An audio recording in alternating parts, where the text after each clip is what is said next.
So poops, I don't think I really need to say this, but targeting Rafizi Ramli's kid is a new low for Malaysia. In case you're wondering, no, this is not a haha, he might not be serious, haha, he's just being dramatic. No, it is really bad. In case you don't remember the sequence, it was August 13, 1:45 in a car park when two dudes dressed in black with full-face motorcycle helmets came and injected his son with a syringe right before skedaddling uncaught. Which means they're gone, which means like in 99% of all cases in Malaysia, they will never be caught. And you know, we've had some pretty f***ed up things in Malaysia recently, but I think you can see where this takes the cake. This was despicable, horrible, reprehensible, any number of other synonyms or related words that you can use to articulate that this entire thing is a colossal, gargantuan pancake of a case that it seems like the devil himself personally advised, executed. This was a premeditated attack going up to Rafizi and saying, look, we can do anything to you at any time and you can't do a single thing about it.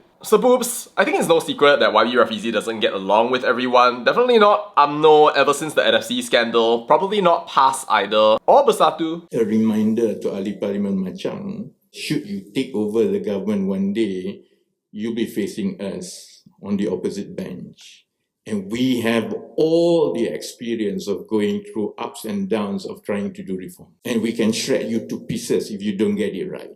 Or even his own party. But this is a new low for Malaysia because why the hell are you targeting kids? What's wrong with you? Leave the kids out of this. I totally get that some people are very rich, they can pay you a lot of money, and for you, it's literally just chasing after a kid on a motorcycle and then using a syringe. No problem, easy money, very quick. Yeah, that's right. Very quick way to go to hell. Nothing like this has ever happened before in his entire career. And to his opponent's credit, all of them have posted condolence messages, which is nice, but doesn't take away the fact that this was colossally messed up. Bros, what the hell is wrong with you? The kid has nothing to do with any of this. He's 12 years old. All he did was have a dad that you cannot challenge, openly cannot fight against, and he has all the reason in the world to be proud of the fact that you cannot fight against him. And here you are, instead of actually sitting down, thinking, evaluating what you should do, you use a ridiculous tactic like this. I said that this was a new low, which is hard since Rafizi's son was bullied in school because his dad was Rafizi. But this is really just showing Malaysia something that we've had all along. We have had a culture of impunity. We live in a country where horrible people think that they can do anything that they want, get anything that they want, and power and money can run the entire show. You and I know this, the world and the international community knows this, and now finally it seems our political class is suddenly waking up the way they should have from Independence Day on August 31st, 1957. And that's exactly what you get when you have case,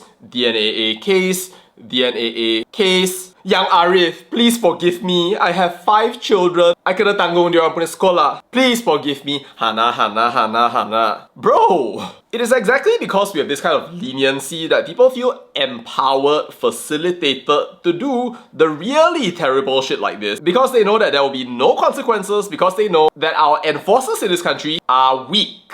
So here we are today, the justice system, an entire era of omission. And I say justice system, not just referring to the courts, but also to the police, to the investigators, to everyone who is a part of this process of justice, which clearly we have seen not working in the past couple of weeks in Malaysia. And then that empowers people to go out and then commit these heinous acts, one after another, with this one headlining the entire thing. And again, the world sees that. We understand that, we connect that, we associate that with Malaysia. And that's why, whenever Malaysia talks about anything even remotely related to social justice, fairness, equity, equality, I don't think the world believes in Malaysia, or it can on a very superficial level, but if it actually goes and investigates and learns about the fact that things like these have been happening year on year, end on end, without any resolution, then they may change their opinions. So poops, this kind of impunity cannot continue. Or maybe I should say, it should not continue because there's nothing that I can do about it right now. But if there's one hope for me, it's that at least somehow, since the political class now knows that this kind of thing can happen to them as well, that they're actually going to do something about it. And I'm not saying this lightly. What happened to YB Raf is horrible, traumatic. No human, whether rich or poor, young or old, connected, data cable, should ever experience anything like that. And I know that thousands of people would very easily be broken from something like that, which if we normalize in Malaysia, I think we're really crossing a boundary here. Now, I think I've mentioned this across a couple of videos by now, but again, I'm going to be appearing on YB Raf's Yang Berhenti Menteri podcast, and I guess that I'll be one of the very first people in this country to be able to really unpack this horrible and harrowing incident. So I need your help, Sapoops. What do you think I should ask YB Raf? What are some things that you think we should talk about? And what are some things that you want to know? Let me know your thoughts down in the comments. Once again, I want to say this was really a new low. Nobody should have ever gone through what happened there. And I pray from the bottom of my heart that nobody in this country,